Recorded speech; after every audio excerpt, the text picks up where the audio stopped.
Ini ang Digicast Negros X, ang top 10 nga balita sa Negros Island region ang amo ni dulong sa inyo. Kagyaring atong top story subong nga adlaw, August 11, 2025. NIR, may 130,000 ka mga bago nga mga registrants kalabanan mga new voters sunod sa COMELEC. May malapit sa 5 milyon ka pesos kabalor sa suspected shabu nakuha sa nakalinaan ng mga buy-bust operation sa Bacolod. Isa sa mga nadakpan, ambulance driver. Teenager na sapuan patay, PNP, nagapati nga self-inflicted accident ang natabo. Bagyo Goryo, yara na sa sulod sang Philippine Area of Responsibility. Kag sa good vibes, mga marang kag durihan ginadisplay na sa mga dalanon sa Concepcion sa Talisay City pero may ngising nga mga prutas. Inatanan sa Digicast Negros X.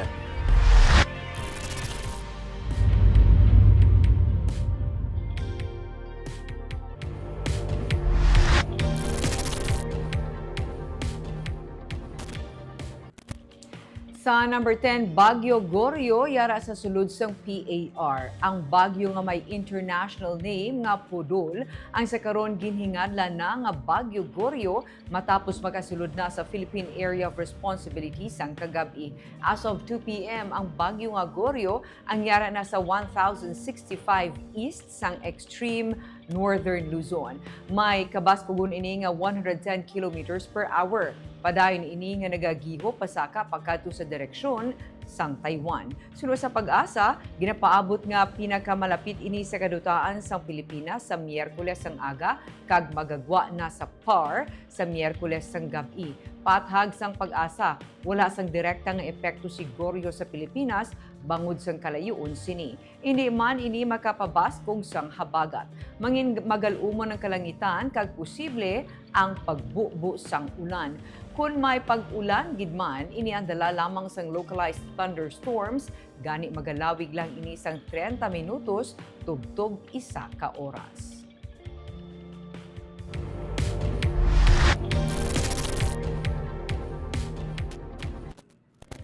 Sa number 9, 40 sentimos ang rollback sa gasolina, kaga 1.50 sa diesel. Nag-anunsyo na ang mga petroleum companies ang final nga bili sa rollback sa produkto petrolyo sa buwas nga adlaw Martes. Base sa mga announcement, 40 sentimos ang inubo sa kada litro sang gasoline, 150 sa diesel kag 130 sa kerosene. Ini kasunod sa announcement sang OPEC Plus nga may duga nga produksyon sang langis sa bulan sang Setyembre kag ang wala kasiguraduhan sa gihapon nga isyu sang ipatuman nga buwis. Base sa data sa Department of Energy, 4 ka semana nga sunod-sunod ang saka sa bilis ng diesel. Nagasuma total na sa 430 kada kilo ang saka kag subong palang ini maga-rollback.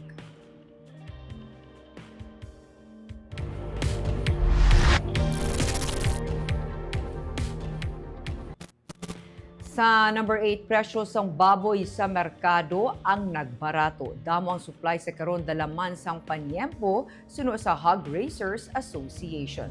Sa pila ka merkado karon sa probinsya, yara sa tubtub 230 tubtub 250 pesos ang kilo sang baboy, gikan sa Santo Anay 280 pesos tubtub 300 pesos ang kilo. Pathag ni Rick Lauron, ang presidente ng Alliance of Hog Raisers Association of Negros Occidental, ang pagnubo sang presyo dalaman sang pagdamo sang supply. Humalin sa pag-igo sang African swine fever sadto, nagamat-amat naman gidbalik ang pagsagod sang baboy. Ikaduha sunod sa iya ang ini nga mga binulan antes ang ginatawag bare months, majutay sa mga okasyon o kung manubo ang demand. Rason man sa pagdamo sang supply. Ang live weight sa karon sunod sa iya yara sa 140 to 160 pesos per kilo. Pinag-drop kita ng aton nga presyo. Number one reason nga daw nagbalik-balik na kitman ng aton nga supply, no? So that is one of the major reason. Nga daw nag-drop kita ng aton nga presyo sa aton baboy subong. The second reason is ang trend pala sa aton yung swine industry. nga pag-abot gani isining ginahampal naton pero na tagkiliwi bla kay man August subong mo. So dira gina-expect naton nga ma-drop man ang presyo dira pero pag-abot sa months matamat naman na taas.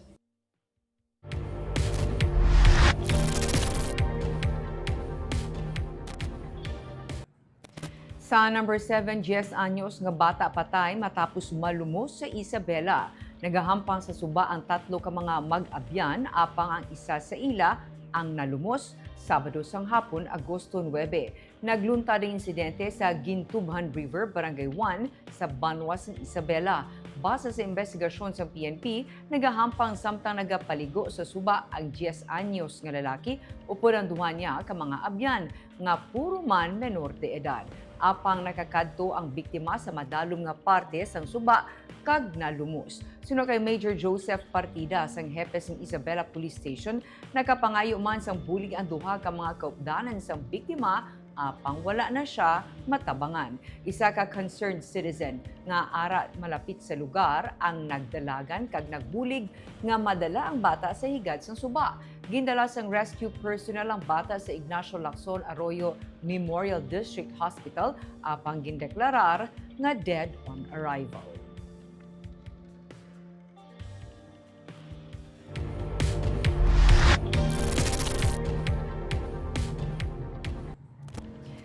Sa number 6, PDEA NIR, may paandam batok sa tuklaw nga sigarilyo nga nakasulod na sa Pilipinas. Ang Philippine Drug Enforcement Agency kag ang Dangerous Drugs Board ang nagapaandam sa publiko batok sa nagalap karon nga tuklaw o kung ginatawag locally nga tuklaw cigarettes nga ginabaligya sa dalanon. Nagpagwa si PDEA Director General Undersecretary Isagani Neres ang warning sa nadiskubrihan nga laboratory findings sa sining nga klases ng sigarilyo nga mas may mataas nga nicotine kag synthetic cannabinoid nga gindisenyo para mangin daw pareho sa marijuana ang epekto sini. Pero mas delikado. Ang mga tuklaw smokers mahimo maka-experience ang psychotic episodes kag hallucinations. Nakabaton sa report ng PDEA nga kadamo sang teenagers ang nagahit-hit sang tuklaw cigarettes. Ang tuklaw ang isa ka tobacco plant sa nabukid sa northern Vietnam. Locally, ginhit-hit ini o kung usang sa mga rituals. Mas mataas ang nicotine content sini nga nagalapot sa 9%. Ginabisuhan ng mga ginikanan guardians nga hindi pagpasugtan ang kabataan nga tilawan ini. Sa idalom sa Republic Act 9165 o ng Comprehensive Dangerous Drugs Act of 2002 kag DDB Regulation No. 1 Series of 2014, ang reclassification, inclusion kag rescheduling sa dangerous drugs, controlled precursors, and essential chemicals ang wala ginatugutan sa Pilipinas.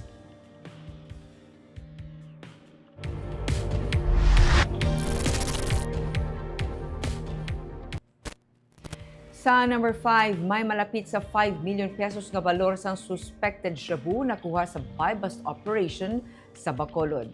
Isa sa anom ka gindakop ambulance driver sang Cadiz LGU. Yara sa 4,760,000 pesos ang kabilugan nga balor sa suspected shabu nga nakumpiskar sa Bacolod City Police Office sa 3 ka mga drug buy-bust operations sining weekend. Kay nasang kaagahon na recover ang City Drug Enforcement Unit sang 680,000 pesos nga balor sang ginasuspetsuhan shabu gikan sa isa ka driver sang jeep kag manugbaligya isda sa Banga Vista Alegre, Barangay Mansilingan sa Bacolod. Ante sini, nakakuha man ang katapos ang CDEU sa kapin 520 grams o kung hindi magrubo sa 4 million pesos nga balor sang ginasuspetsuhan shabu gikan sa duha ka mga persona nga ginkilala nga sanday alias Levi kag alias Regil sa Zone 5, Barangay Handumanan sa siyudad sa Bacolod. Pasado las 8 sang Domingo sang gabi. Matapos ang pilalang kaminutos, nadakpan sang katapos ang Police Station 8 ang isa ka driver sang ambulance kag ang iyang nga nobya sa ginpatigay nga buy-bust sa Purok Gracia, Barangay Singkang Airport sa Bacolod. Ang mga ginakop ginkilala kay alias Yvonne kag alias Richie, pareho nga residente sa Cadiz City. Nakuha sa ila ang 544,000 pesos nga balor sang suspected shabu. Ginkumpirma ni Cadiz Mayor Salvador Escalante Jr. nga regular nga empleyado ang status ng ambulance driver nga madugay na nga nagaobra sa syudad. Nagpasalamat ang alkalde nga nadakpan ang driver nga madugay na nga ginabantayan sa pulis, pati ang iya nobya nga nakaagi na dakop bangod sa illegal nga droga kag nakagwa lang matapos maka-avail sa probation. Suno kay Escalante, nakabaton sila sa madamo nga intel report angot sa babayi nga ginakabig isa ka high-value person, pati na ang driver sang ambulance. Bangod sa insidente, ginsuspende na ang ambulance driver samtang padayon pa ang investigasyon kag siya ang posible makakas sa serbisyo kung mapamatud-an sang kapulisan nga may involvement siya sa illegal drug trade.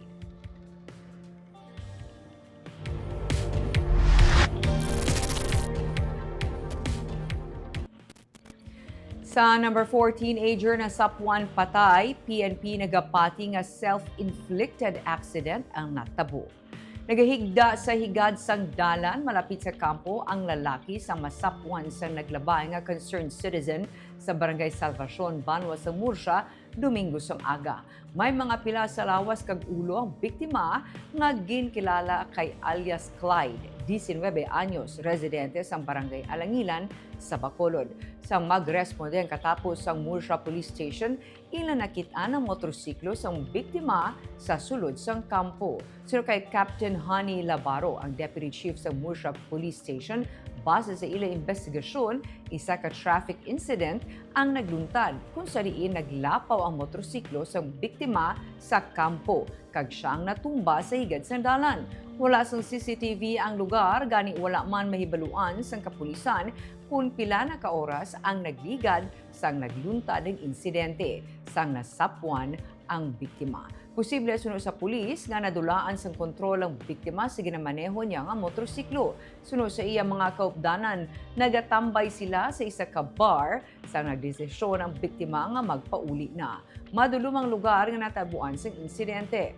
Dead on arrival sa Murcia Health Unit ang biktima. Isa ka aeronautics student si Clyde sa Asian College of Aeronautics, Bacolod. Sa ginpagwa nga pahayag sa eskwelahan sa ila social media account, nagpabutyag sila sang kasubo sa pagtaliwan sang ila estudyante.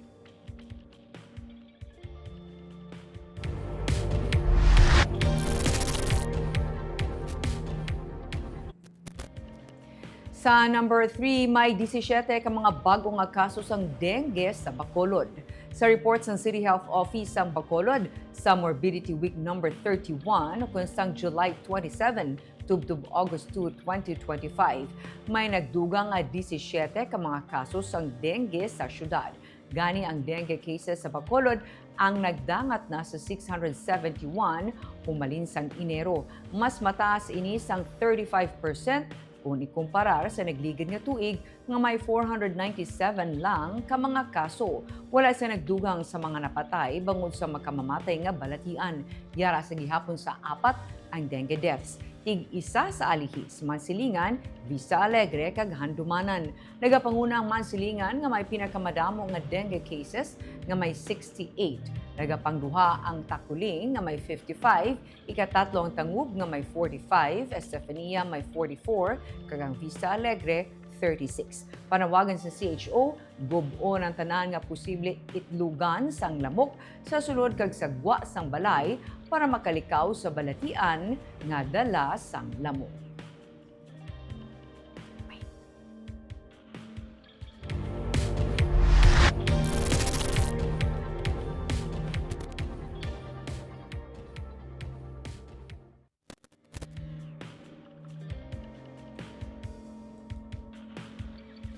Sa number 2, CPSU President nagalaom nga ma-resolve ang problema sa duta nga ginatindugan sang eskwelahan.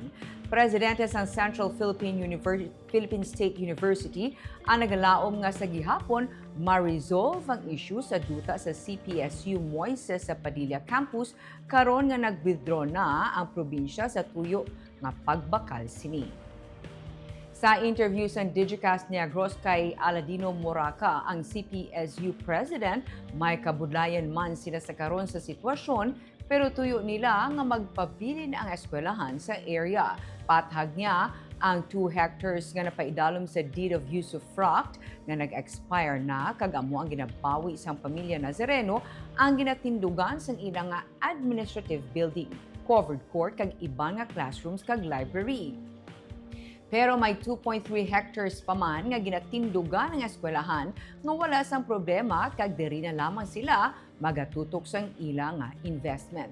Padayon ang klase sa karon kag sunod sa iya kay ina nakigsapol man siya sa mga ginikanan sa mga estudyante kag siyang naghatag sang commitment sa ilang nga magapadayon ang eskwelahan para makampante man ang mga estudyante kag ginikanan.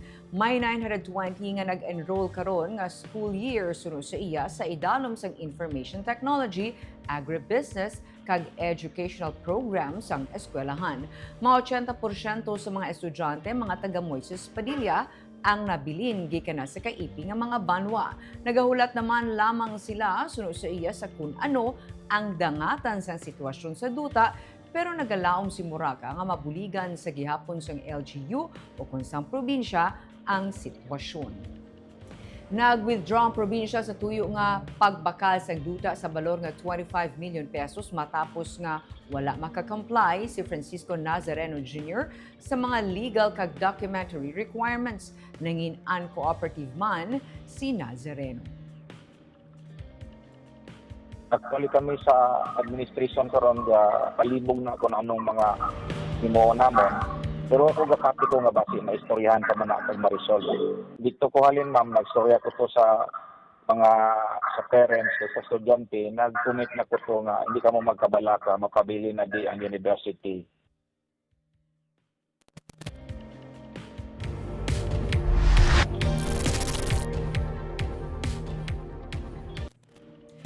Kag sa number 1, Negros Island Region may masobra sa 130,000 ka bag-ong registrants kalabanan mga new voters sunod sa COMELEC. Masobra sa 130,000 ang tigayon nga nagparehistro sa Negros Island Region sa napulo ka adlaw nga voter registration nga ginpatigayon sa Commission on Elections. Overwhelming o kung wala ginalauman sang COMELEC, suno kay Negros Island Region Director Attorney Lionel Marco Castellano ang kadamuon. Kalabanan pagid suno sa iya ang mga first-time voters o kung ang yadtong nagapang edaron 15 to 17 years old kag 18 anyos. Nalipay ang COMELEC sa resulta suno sa iya. Ang Negros Occidental may 78,313 nga nagparehistro. Ang Negros Oriental naman 47,648 kag Siquijor 4,417. Kabilugan inya nagdangat sa 130,378. Ang tuman nga pagdagsa sa mga magaparehistro sa Bacolod, labi sa mga pamatan-on, suno kay Castellano, ang wala nila ginalauman.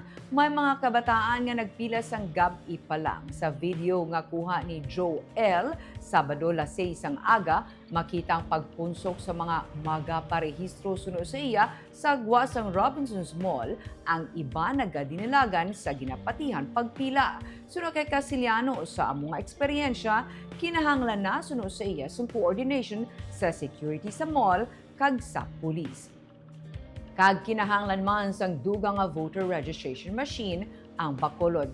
3 lang ang yara sa Bacolod nga dapat puntani, 5 na sa kada kuon sang Bacolod. Ginapaabot man ang paglagda sang presidente sa nga postponement sang PSKE suno kay Castellano, ginahulat ang posible pag-file man sa petition kontra sa postponement. Kung madayon man ang postponement sang PSKE, mag-resume sa last week sa October suno sa iya ang voter registration tugtog na sa Hulyo 2026. Kung hindi man ang madason nga tikang sang COMELEC amo ang pagpatigayon sang ERB hearing sa pag-approve o kung disapprove sa mga nag-apply nga botante. Overwhelming turnout, and I'm very glad that ang mga youth came out because nahatagan bigyan talaga sila ng pagkakataong magrehistro dahil hindi man tayo tumanggap ng mga transfer. So, ibig sabihin nun, nakakonsentrate kami sa 15 to 17 at saka yung mga 18 years old na first-time voters. Wala kasing transfer from one place to another, no?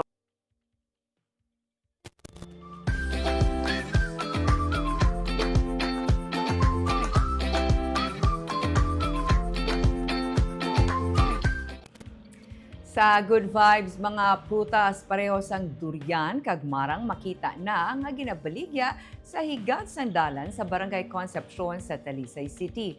Pero missing in action ang rambutan kag lanzones. May report si Romeo Subaldo. Basta gani bulan sa Agosto, amat-amat na nga makitaan sa higad sandalan sa Barangay Concepcion sa Talisay City ang nagkarinlain nga mga prutas.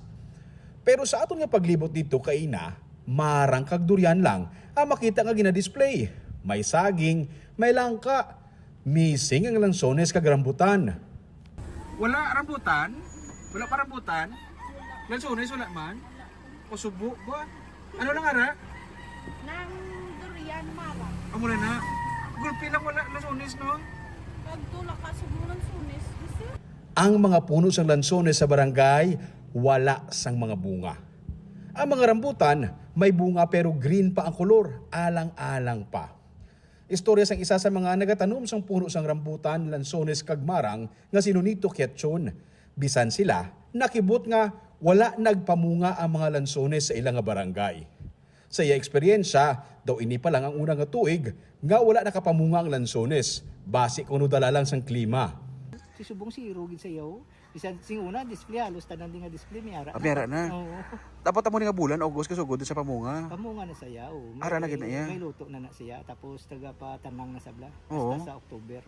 So bungi wala gid gumawa. Uy gid. Sa rambutan do delay man no. O dili. Ano na sa mga rason nga amo gumawa? Kasi sa timpo man sa klima bla. Oh. Labi nagigay atong blue bagyo daw na kuan sa siguro kunol-kunol. Ang rambutan, delay ang pagpamunga. Ang Concepcion Abi, ang kilala bangod sa sininga mga prutas. Ang ilagan ni kapistahan sa barangay, ang nakabase sa siniman nga mga prutas, ang Maradula Festival, Ma, para sa marang, Ra sa rambutan, Du sa durian, kag ang La para sa lanzones, pero subong Madu pa lang ang available. Ang mga bumalakal nga nagahapit sa barangay antes magkadto sa mga malapit nga resort, nagakakibot nga wala pa maayos ang prutas. Damo ka pangita. sambot. Kasi kaya Ano no? sambot sa dulo. Sambot. Nalang-alang. Ginakulang. Damo ka pangita na lang yung kuwaan. Pero damo magapakita lansones. Subong lang na tabo nga wala lansones. Kaligan doon ka na. Sino nito nagalaob nga kung zero si lansones sini nga tuig, ang madasod nga pamunga mas doble ang kadamuon. Lumantiner lang ana isang atag sang kuan sa Ginoo nga mula na sa. No? Pero ang nadula man ang daw lansunis man lang. Lansones Oo, lang. halos tanan, ara man nag. Pero dili-dili lang si rambutan. Dili lang siguro, Pero si Marang ara gyapon. May bugay gyapon ah. Pero ang labing importante nga may prutas sa gihapon. Ang iban nga daan sa ila, sa prutas lang nagasalig para sa ila income. Gani kung ano lang anay nga bugay ang ginahatag sa ila, amo lang ina ang ilaman nga ginatanyag sa ilang nga mga bumalakal. Romeo Subaldo para sa Digicast Negros. Kag shout out naman sa aton nga live viewers kay Jubea Yap Jonela, good afternoon sa imo. Kasubong man kay Maricon Gamboa Hayashi, good evening man sa imo. Kay Nelson Marvin Aurino Leonora, maayong hapon Digicast Negros watching diri sa Dubai.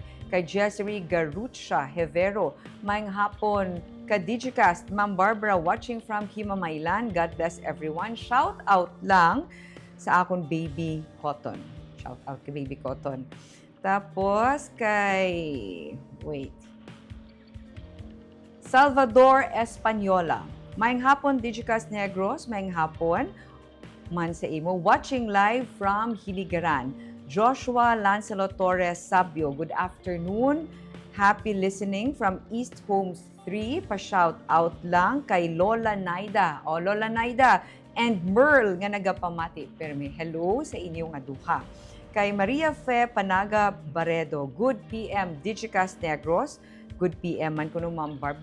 Good PM man. Shout out sa mga taga Barangay Tadlong, Sagay City. Good PM sa inyo tanan. Good afternoon man kay Sir Andre Tajonera, kag kay Mirna Garrido Clavel from Payao. Kagamuya to ang top 10 stories of the day. Tugtog was, ako si Barbara Mijares. Main hapon.